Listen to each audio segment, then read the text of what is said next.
Welcome back to the Why Mindset Matters podcast. I'm Eslana Loa. I'm an author, speaker, resilience mindset coach. I'm a nurse, a midwife, and a mother of 4. And if this is somehow the first episode of mine that you've found, I do want to start by providing a trigger warning. I do discuss the loss of my teenage daughter, Riley, to suicide.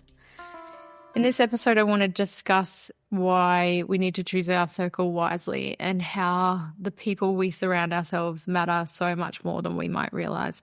I know that I've shared in the last couple of episodes that I've been going through some added layers of stress and grief and trauma at the moment and of late, but it got me thinking more gratefully, I guess, about my circle in life and the people that I have around me and how valuable they are, and how spending most of my life and parenting journey in a sense of isolation, we didn't have family around to help with the kids, and so it was just us. It meant we didn't really have opportunities to go on dates or go and socialize, and so we ended up isolating ourselves, and we didn't have that friendship network. And I think a lot of people with young children kind of find themselves in this. We live in a day and age where we should really be more connected than ever because of the technological advances that we have and that we can appreciate. But it's kind of led to this disconnect and isolation that sees us really suffer because of it, and in ways that we might not even realize. Until we experience the flip side of that, I don't think we really realize how bad we've got it. And that was definitely the case for me. So I have this incredible circle of friends, men and women, but definitely a good group of women in my life at the moment who are invaluable. And it got me thinking that after some stuff that I've gone through recently, where I sent a message to our group chat going, I feel like I'm about to hit rock bottom. Like, I think this is going to be the destruction of me. And I was in such a temporary and sudden dark place as I sent this message, and they were like, are you kidding? This is not rock bottom. Straighten your fucking crown, queen. You've been there. You have been to rock bottom. This is not that. This is just above that, but this is not rock bottom. And it was such an invaluable reset to not have me spiral in that negative self-talk and self-doubt and just the negativity that we can slip into when things are traumatic or they're a struggle or it's trauma on top of trauma, and you're just going, my soul is fucking tired. I don't want to rebuild myself again. I don't want to see what I'm capable of. I feel like I've done that. Haven't I proved myself? Like, when am I going to catch a fucking break? And so I did. It helped me straighten my crown, remember who the fuck I am. And I feel like I'm only just actually coming to terms with who I am and the power that is us as individuals, because everything, and this applies to you too, everything in your life that you were convinced you would not overcome or be able to face or survive, you did. And I would put money on it. You're probably a better version today of yourself than you were prior to that. And so not only do we survive, we actually grow and we improve and we become better versions of ourselves. And that's what's happened for me. So here I was recognizing that, you're right, this isn't rock bottom. This is a shitty situation, but it's still on the up from rock bottom. I've been there. I'm not there. And this isn't the destruction of me, because I've been through so much worse. Come on, man. I witnessed my child's death, and I have been through so much worse than what I'm dealing with right now. And so I realized that I can face it. But what I was reflecting on was that the people we surround ourselves with and the value in having a good support network means that when we stumble in life and we feel like we're going to fall, having people around you that just prop your shoulders back up to standing, straighten your crown for you if you don't have it in you to lift your arms, and just remind you that you've got this. And it doesn't matter how many times you stumble or how often you think you're going to fall, they're just there, is something I've not had in my life, and something I know I would not be doing the exceptional job of living and grieving that I am doing without their presence in my life. Years ago, I went to Tony Robbins, and the take-home message for me was, put yourself around people who are where you want to be in life, because by default, they will lift you. If you are the person who is doing the best, knows the most, or is the most successful in the room, that room's not going to lift you. It is human nature to tear people down to our level because it makes people more comfortable than the discomfort of them getting up out of their seat in life to join you where you're at.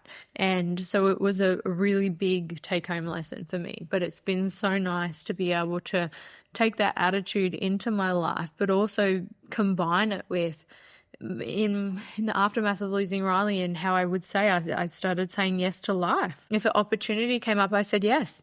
Sometimes I didn't even know what I was getting myself into, but I started to say yes because I was sitting here trying to manifest all of these things in my life and this life that I saw myself living and wanting and desiring. But then how often do we say we want this, this, and this, and then the universe, life starts opening doors for us and we prejudge what's on the other side and go, no, thanks, that's not for me. And life is there going, are you kidding me?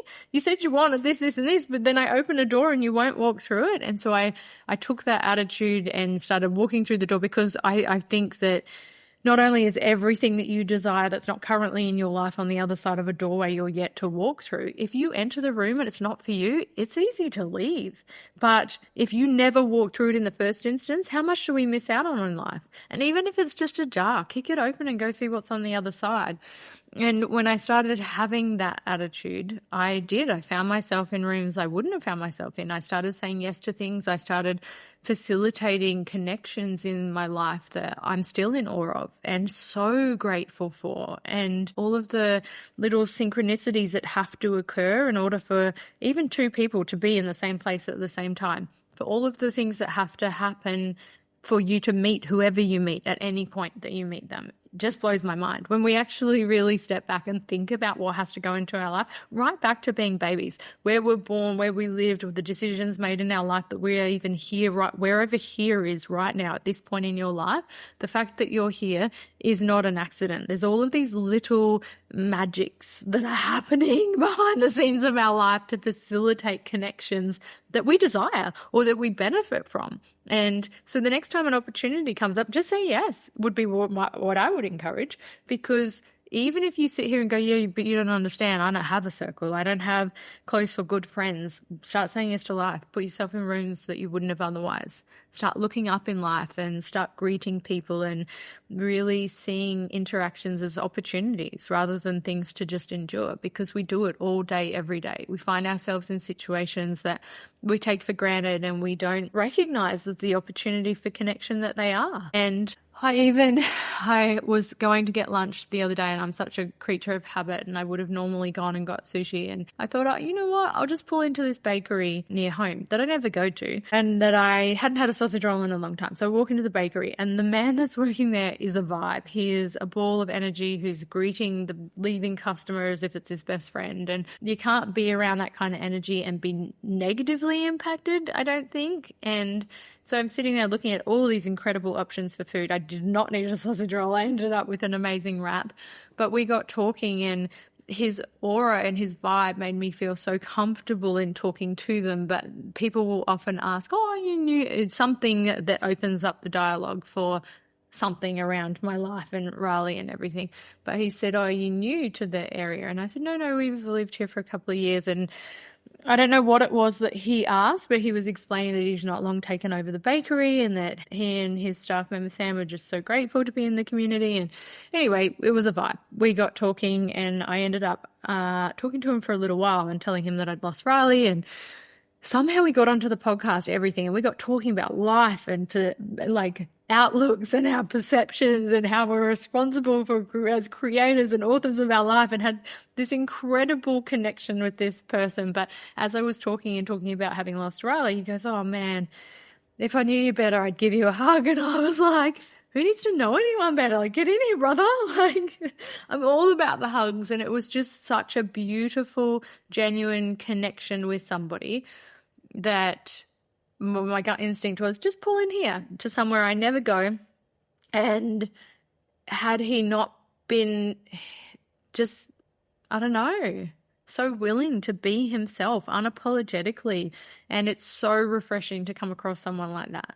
who just shows up as them. And I'm trying to teach this to my girls as teenagers, is the greatest gift you can give yourself is work out who the fuck you are and then be that person in every room you walk into. Because when you do, you'll find your people. And when you don't bend and flex or shrink because of the room or because of the people in it, you just show up as you, you'll figure out the rooms that maybe don't deserve you or that you don't need to stay or remain in, but you'll also find the rooms where you belong. Then there's no feeling like a square peg in a round hole. And you only get that to the full capacity when you lean into the experience that is getting to know yourself and then having the courage to show up as that. Anyway, so I'm in having this connection. It ended up being something that then flowed on and created another connection that created business for me. It just like all of these flow-on effects of here I am sitting here going, I want to be busier, or I want more clients, or I want this, that, or the other. But then if my gut instinct was pull in here and I went, no, I'm good, or whatever it was, it's like life is going... It just literally gave you the equivalent of a neon sign saying, hey, you want more work, come over this way.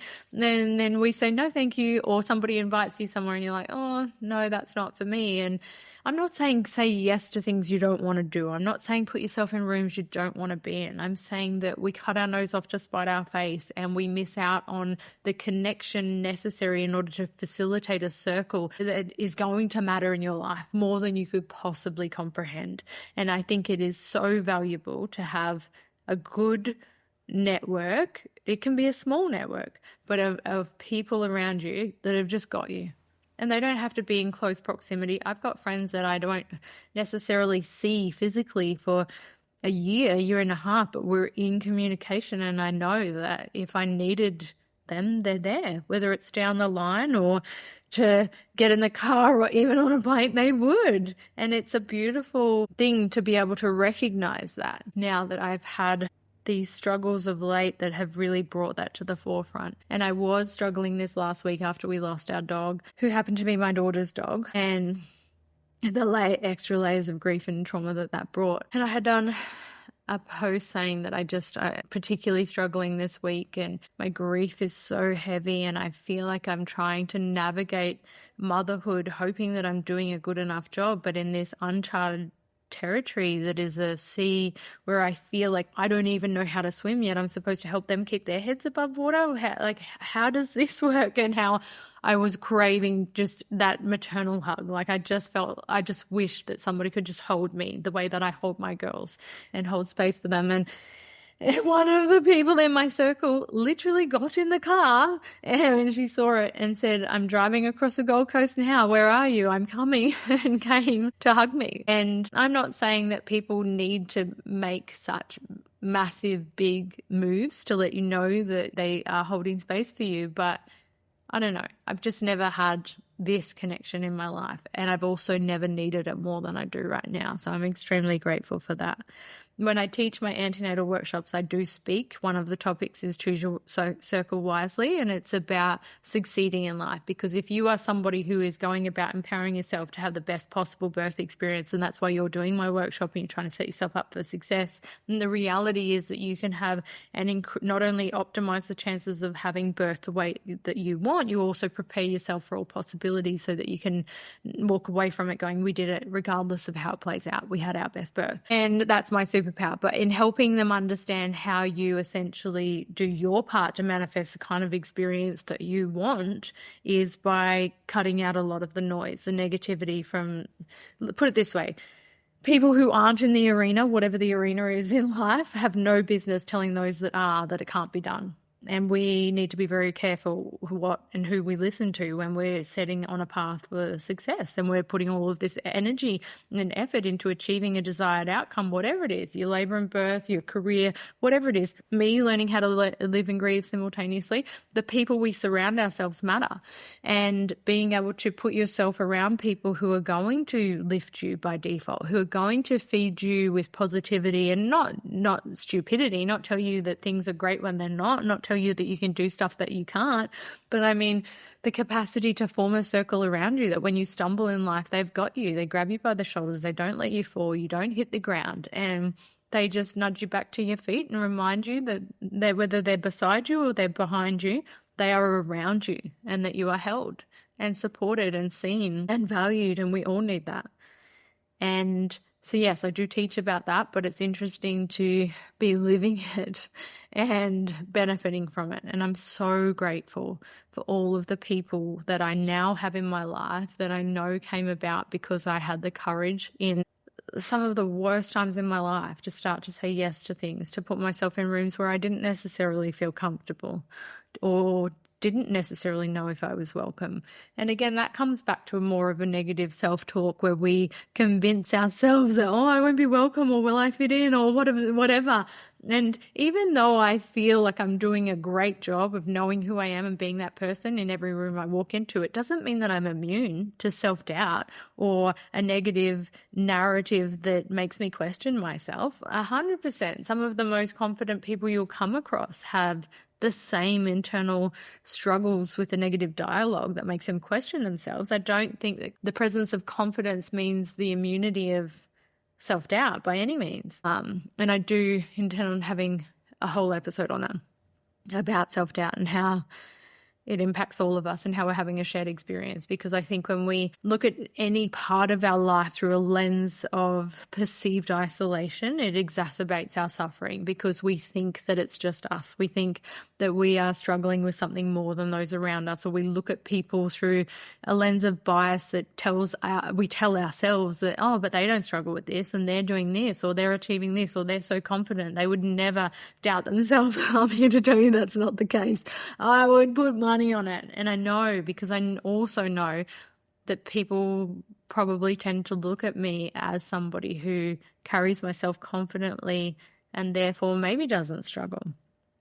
But 100% I struggle, and I struggle worse than I ever have in the aftermath of losing Riley, because the anxiety that I have been left to live with that makes me question everything about myself and my capacity to do everything, my capabilities, everything. It is such a full-on thing to live with, that anxiety. And that's why I want to talk more in another episode about self-doubt. But I just wanted to give weight to the value of your circle and encourage you that if you don't have a solid circle around you of quality people, or any, then start saying yes to life. And it doesn't mean sit there and wait for an opportunity to come up either. It could be looking into things that are on. I started going to trivia near home, and I loved it. And it was such a great way to break up the week midweek. They did incredible wood fire pizzas. You met more people. It was like, it's putting yourself outside of your comfort zone potentially, for sure, but into situations and environments where you don't question your worth, where you don't get stuck in that narrative of, do I belong there, or will people want me? Go in with the attitude of, you're welcome, I'm here, back yourself and start to create, facilitate, or allow connections in life, because I promise you they are more valuable than you will probably realize right now, and especially when life comes along and presents you with its inevitable challenges, because that's what's going to keep your head above water when you are convinced you'll drown. And so thank you to everybody who has been that for me, because without realizing it, by doing it for me, you've done it for the girls, because by holding my head above water, you've facilitated me being able to do the same for my children in their grief. And I will be forever grateful for that, as I will be for the opportunity to share this podcast. So thank you again for listening. I'm Eslana Loa. You can follow me on Instagram at Eslana Loa. I very much look forward to sharing all of the upcoming episodes with you soon. See ya.